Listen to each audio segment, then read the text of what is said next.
A superhero sits in the front row seat of my classroom. In a public school, there's not enough room for him to spread his cape, so he sits still. Still, when he reaches for his notebook, I can see the collar of his cape show through. He doesn't share this secret with his classmates, but I can tell a superhero sits in the front row seat of my classroom.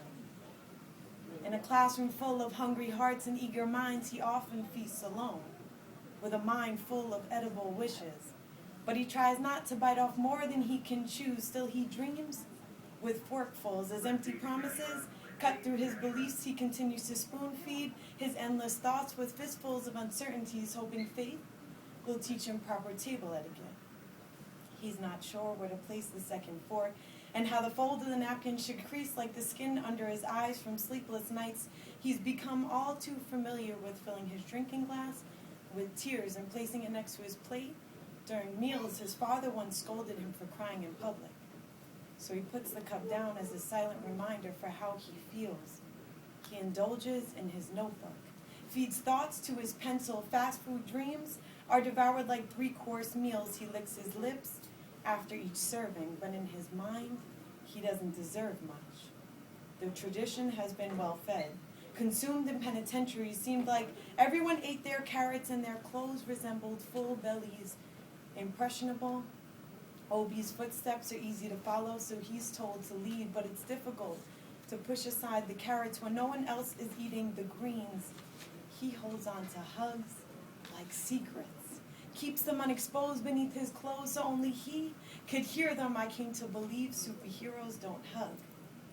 Or maybe this superhero forgot how to place his arms to show affection, forgot how the scent of another human won't erase his mother's, but may fill the part he's been missing. He hasn't felt another heartbeat against his chest since his mother was sent to prison. Thoughts can free through metal bars, but affection is given the death sentence, so he keeps his distance as if he's been locked in. What do I say to my student when he doesn't complete his homework because he spent too much time in jail this weekend?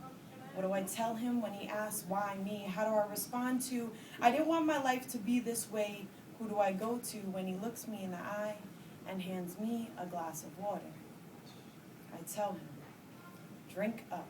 Let the liquids drown the disappointment that sails on the ship in the pit of your stomach. You are a rock. You can't crumble. If you fall, you won't break. Your heart is too large to weaken. You have to continue to fight time and wait for second chances and understand that when faith has a minute, she will teach you proper table manners. But personally, I believe the second fork is there just in case you misplaced the first one. And a person that knows how to properly fold the napkin probably has a sad story behind them, and bed bugs jump. So hugs aren't always the best sign of love, so don't be afraid to keep your distance. I will tell him, you are a superhero. Never stop dreaming, because at the end of any good comic book, the superhero becomes a local child's biggest role model.